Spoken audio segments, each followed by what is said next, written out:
প্রবল বৃষ্টি ও জোয়ারের পানিতে উপকূলীয় কয়েকটি শহরে জলাবদ্ধতা সৃষ্টি হয়েছে। এতে দুর্ভোগে পড়েছেন মানুষ। দেয়াল ধসে চট্টগ্রাম ও বরিশালে নিহত হয়েছেন ৩ জন। চট্টগ্রাম বন্দরের কার্যক্রম এখনো বন্ধ রয়েছে।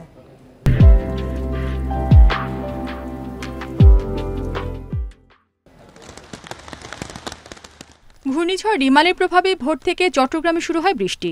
প্রবল বৃষ্টি ও জোয়ারের পানিতে তলিয়ে যায় নগরীর প্রবর্তক মোড়, মুরাদপুর, কাতালগঞ্জ সহ বেশ কিছু এলাকা। বায়েজিদ এলাকায় দেয়াল ধসে নিহত হন এক পথচারী। আমি আজকে ৩-৪ বছর এই ভবন দেখতেছি, এর আগে থেকে ছিল, বাট এই 3-4 বছর বেড়ে গেছে। 1.5 ঘন্টা থেকে কর্নার থেকে এখানে আসার চেষ্টা করতেছি। গাড়িতে উঠছি ঠিকই, কিন্তু গাড়ি নিয়ে এখানে আসার কোনো রাস্তায় পাইতেছি না। 17 ঘন্টা বন্ধ থাকার পর চট্টগ্রাম শাহ আমানত আন্তর্জাতিক বিমানবন্দরে সোমবার সকালে ফ্লাইট ওঠানামা শুরু হয়। এদিকে প্রায় 12 ঘন্টা পর ভোর 6টা থেকে খুলে দেওয়া হয়েছে বঙ্গবন্ধু টানেল। বরিশালের নদীর পানি স্বাভাবিক জোয়ারের তুলনায় 8 থেকে 9 ফুট উঁচুতে প্রবাহিত হচ্ছে। এতে নগরীর নিম্নাঞ্চল প্লাবিত হয়েছে। জলাবদ্ধতায় দুর্ভোগ পোহাতে হচ্ছে নগরবাসীকে। এদিকে রূপাতলী এলাকায় দেয়াল ধসে 2 জন মারা গেছেন।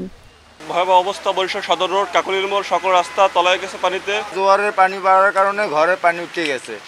সকালবেলা উঠে দেখি যে চোখের উপর পর্যন্ত পানি। ঝালকাঠি, সুগন্ধা ও বিষখালী নদীর পানি স্বাভাবিকের চেয়ে 7 থেকে 8 ফুট বেড়েছে। এতে জেলা শহরের কয়েকটি সড়ক পানির নিচে তলিয়ে গেছে। বাসাবাড়ি ও ব্যবসা প্রতিষ্ঠানে ঢুকে পড়েছে পানি।